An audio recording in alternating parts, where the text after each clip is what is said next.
When I was a kid, there were two things that I cared about most. First was Hot Wheels. I remember every time I would go to the store with my parents, I would always at least get one. Now as an older kid, I can buy as many Hot Wheels as I want. But I also had another love growing up, video games. My sister had a PS2, but I was the one that played it the most. We had plenty of games, but I mainly stuck to the racing games. Gran Turismo, Need for Speed, Midnight Club, but I also had a couple of Hot Wheels racing games that helped fuel my love for the brand. One of them being Hot Wheels World Race. When most people think of brand tie-in games, they usually disregard it because of its blatant attempt at a cash grab. However, I find myself still playing this game, along with a couple others, to this day. Is it because I'm a fanboy of the Hot Wheels brand? Does it really have the staying power of classic racing games like Need for Speed or Burnout? Well, the only way to know is to try it out.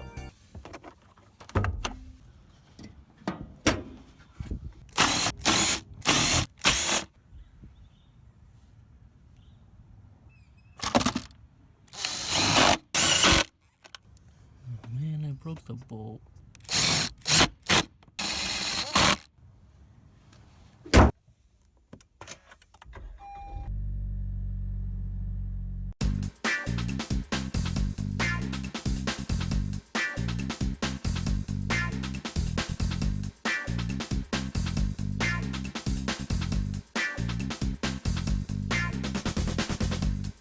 Released on October 29, 2003 in the US and November 28th in the PAL regions, the game was developed by the now defunct Climax Brighton, formerly Blackrock Studios Limited, and published by THQ.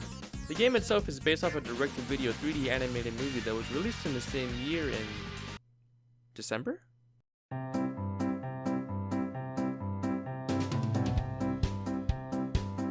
still love this movie and I watched it a lot when I was younger, but honestly, it isn't very good. Did you make it, Juvo? Guess not.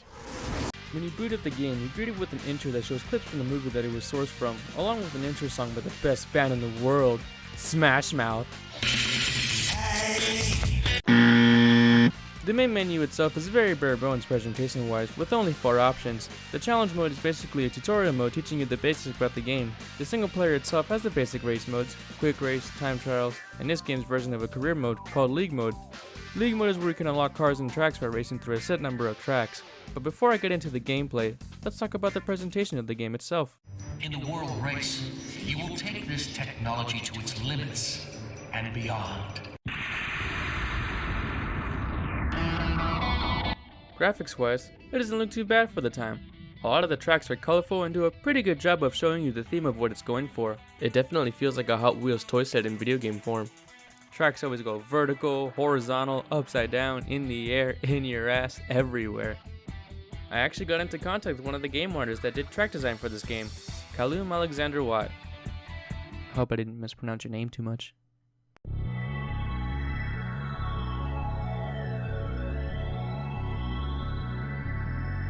He told me he remembered working on the tracks Mystic Mountain, a track underwater, and In the Sky.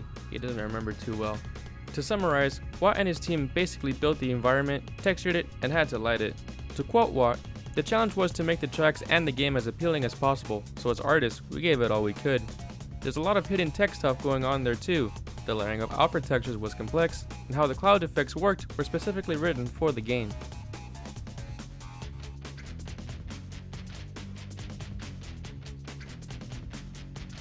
Along with the tracks, all the cars look fantastic, and some of the more classic Hot Wheels cars with the team livery on it.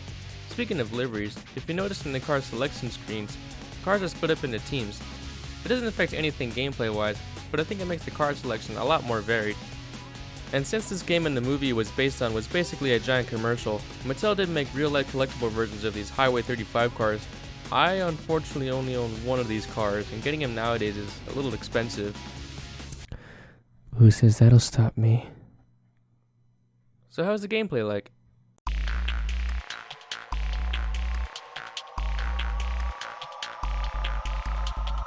Since Hot Wheels is a brand meant for kids, like myself, it's very intuitive to play. It's arcadey and the cars feel extremely planted, as if they were F1 cars. It even feels like they were going for a real-life racer approach. You can't just power through corners like in other arcade-style racing games. Braking or using the handbrake at the right time is necessary to get the best lap times. Even if you try to power through sweeping corners, your car's back end will start to spin out like any Mustang leaving a car meet.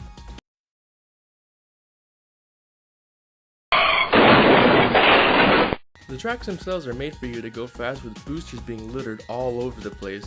And how can it be a Hot Wheels game without jumps? While in the air, your car locks into one direction and you can perform flips in the air. Back flips, front flips, barrel rolls to and fro. Landing incorrectly can lead to some pretty insane crashes.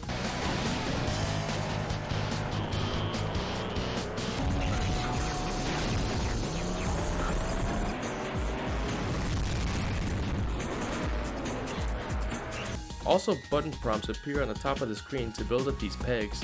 But what happens when the meter is full? And this is to go even further beyond!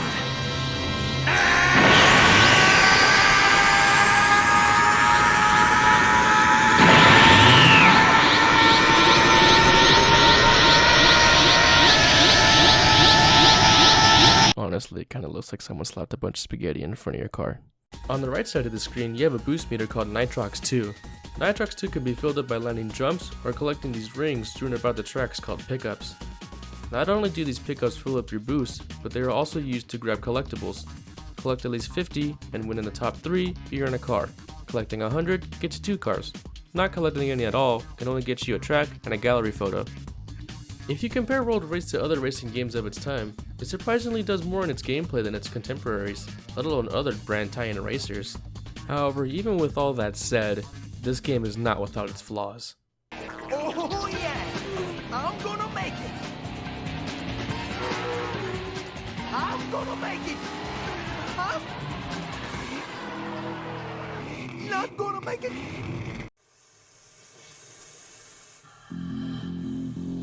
For starters, the sound design.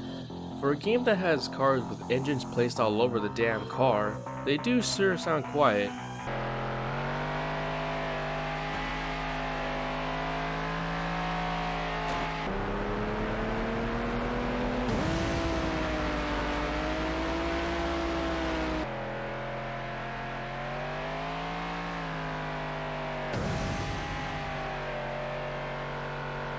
What are you racing in California?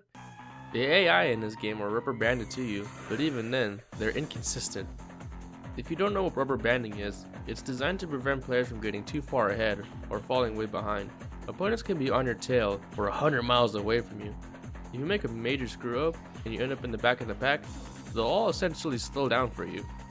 This game also suffers from what a lot of racing games have: repetitiveness. The league mode can end up being an endurance grind going through track after track with no challenge being presented to you other than grabbing the rings. And since the AI is trying to figure out how to win a race, getting anything other than first place is almost impossible. I also mentioned collectibles. They're not that exciting. Other than the cars and tracks that you earn from just playing the game, the photos that you get aren't even that cool. It's not like their original concept art or anything. They're just in-game photos of the cars. Well, except for one photo, but I'll get to that one later. While the track layout is really fun to race through, some of the track settings don't make sense to me. Obviously, the tracks are based off the 5 team themes, but look at Submerged City. It goes for a nice sunset beach feel, but the very industrial, muddy colored buildings and what looks like oil rigs on the ocean feels like Dystopia City. And look at the track Vast Jungle. It starts off alright in the middle of a forest, but then you see like these glowing tubes and these giant buzzsaws and industrial equipment. It looks more like vast deforestation, if you ask me. And when you hear the name Street Breed, what kind of tracks would you imagine? Fast and Furious style cities, urban streets, or maybe even Hot Wheels City, like in a movie? No. What about Antarctica? Tearing up the streets. Yo,